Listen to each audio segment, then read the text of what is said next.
আসসালামু আলাইকুম everyone, welcome back to our new video. কেমন আছেন সবাই? আলহামদুলিল্লাহ আমরা অনেক ভালো আছি। তো আজকে আমি ঘুম থেকে উঠতে উঠতে প্রায় 12টা বেজে গেছে, আর আমার আজকে কিছুই খেতে ইচ্ছা করছিল না, প্রচণ্ড গরম পড়ছিল। আমি বসে বসে কাঁচা আম খাচ্ছিলাম, আর আমার আম্মু বকা দিচ্ছিল কেন খালি পেটে এগুলো খাচ্ছি। এরপরে মাশরাফ আমার ভাইয়ের নতুন গিটারটা নিয়ে, যাই হোক এটার নাম যদিও গিটার না, ইউকেলেলে। তো আমি এটাকে ছোট গিটারই বলি, আমি এত কঠিন নাম বলতে পারছিলাম।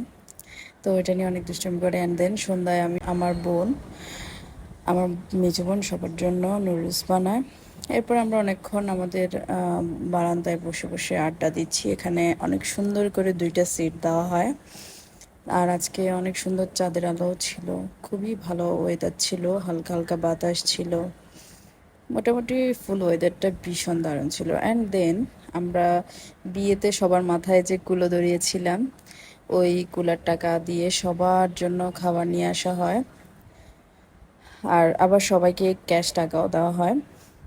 যাই হোক, পরে হচ্ছে মাশরাফ আবারও এই ইউকেলেলে দিয়ে আবারও গান গাচ্ছিল, ও গানের প্রতি অনেক বেশি আগ্রহী। এরপরে সবাই রাতের খাওয়ার জন্য বসে যায়। আর যেহেতু অনেক দিনই চিকেন বিফ এগুলো খেতে খেতে সবার মুখ ফিরে গিয়েছিল, তাই আমার আম্মু আছে কয়েকদিন ডাল ভর্তা মাছ এগুলাই করার ট্রাই করছিল, আর রান্নাটাও ভীষণ মজার ছিল। ওর জন্য কবুতরের মাংস, পাবদা মাছ আরও অনেক রকমের রান্না করা হয়। এরপরে বিকেলবেলায় আম্মু ঘুম থেকে উঠে দেখি আম্মু সবার জন্য মিষ্টি আলু পোড়া দিয়েছিল, মানে মাটির চুলায় পোড়া দিয়েছিল।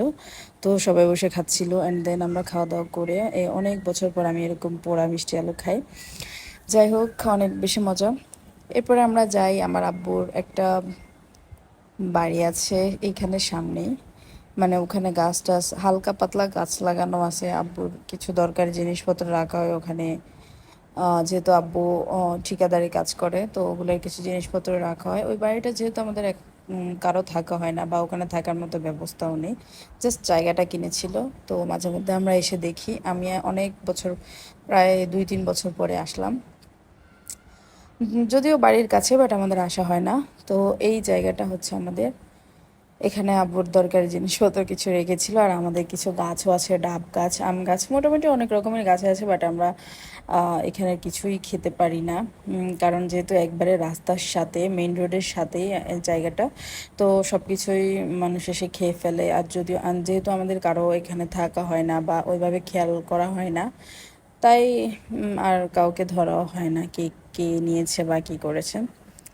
বাট অনেক দিন পরে এসে আমার কাছে খুবই ভালো লাগলো। আর একটা কথা আছে, কিসমত, মানে নসিবে আমাদের আল্লাহ কখন কি রাখে তার কোনো ঠিক, মানে আমরা কেউই বলতে পারি না। এখানে যে ডাব পাওয়া যাবে, মানে আমাদের ডাব গাছে যে ডাব থাকবে, এটা আমরা একবারেই কল্পনা করিনি। বাট অপূর্ব ডাব এত বেশি পছন্দ করে যে সে যেখানে যাবে ডাব খেতে চাইবে। তো আমাদের গাছে সবগুলো ডাব ছোট ছোট ছিল, যে বড় যেগুলো ছিল ওগুলো কে যেন নিয়ে গেছে, একটা ডাব ছিল। তো আমরা বলছিলাম যে এটা অপূর্বর কিসমতে ছিল, তাই সে পেয়েছে।